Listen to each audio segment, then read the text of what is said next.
एक गांव में एक मेहनती किसान रहता था। उसके पास एक छोटी सी खेती और एक गाय थी। मोहन अपने गाय को बहुत प्यार करता था क्योंकि गाय उसके लिए दूध देती थी। एक साल गांव में सूखा पड़ गया जिससे लोगों की फसलें सूख गई। मोहन अपने घर के बाहर आंगन में बैठा हुआ था और चिंता में डूबा हुआ था। मोहन की पत्नी भी साथ बैठी हुई क्या थी। करूं समझ नहीं आ रहा। इस बार तो खेतों में सूखा पड़डीडीएच गया और जो थोड़ी बहुत फसल उगी थी वह भी बिकने लायक नहीं है। सब भगवान की मर्जी है मोहन। हम मेहनत कर सकते हैं लेकिन कुदरत के सामने हम क्या कर सकते हैं। घर में खाने के लिए भी मुश्किल से कुछ बचा है। बच्चों के लिए भी चिंता हो रही है। मुझे कुछ करना ही होगा। अब क्या करेंगे, हमारे पास तो सिर्फ किशोरी ही बची है। शायद मुझे अब किशोरी को ही बेचना पड़ेगा। उसे भेजकर जो पैसे मिलेंगे उसी से हम खाने का इंतजाम करेंगे। इसके अलावा हमारे पास और कोई चारा नहीं है। मोहन किशोरी को लेकर बाजार की ओर चल पड़ता है और रास्ते में अपने आप से बात करता है। माफ करना किशोरी, मुझे पता है तुम हमारे लिए कितना कीमती हो, पर बच्चों के लिए मुझे ये करना जरूरी है। बेटा तुम इतने उदास क्यों हो? क्या बताऊं बाबा, मैं एक गरीब किसान हूँ। मेरे पास कमाई का कोई साधन नहीं है। सूखे की वजह से मेरी फसल भी नहीं हुई। अब मजबूरी में अपनी किशोरी को बेचने जा रहा हूँ। ओह, ये तो बड़ी समस्या है। तुम देखने में ईमानदार लगते हो। क्या तुम मुझ पर भरोसा करोगे? हाँ साधु बाबा, अगर आप मेरी मदद कर सकते हैं तो इससे बड़ी बात मेरे लिए और कुछ नहीं होगी। साधु अपने झोला से एक लोटा निकालकर मोहन को दे देता है। ये लो बेटा, जब भी तुम्हें जरूरत हो इस लोटे को किशोरी के पास ले जाओ और जितना तुम्हें दूध चाहिए उतना भर लो।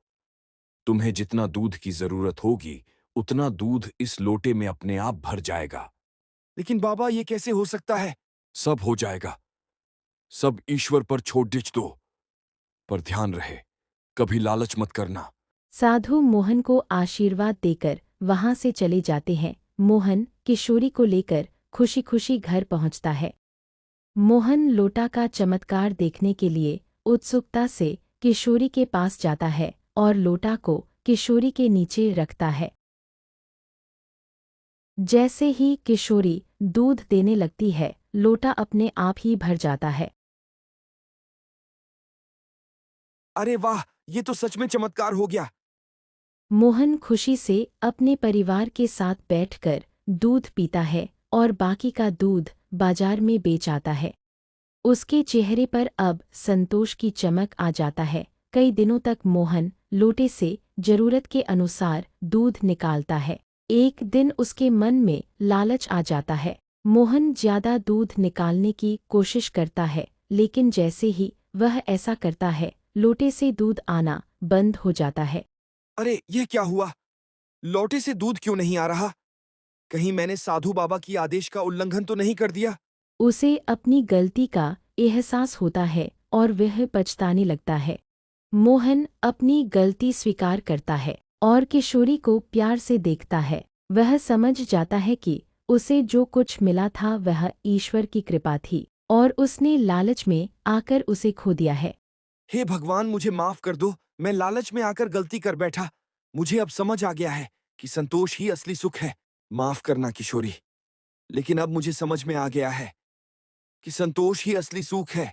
मोहन उस दिन से कभी लालच नहीं किया और अपनी मेहनत से कमाकर संतोष करना सीख लिया।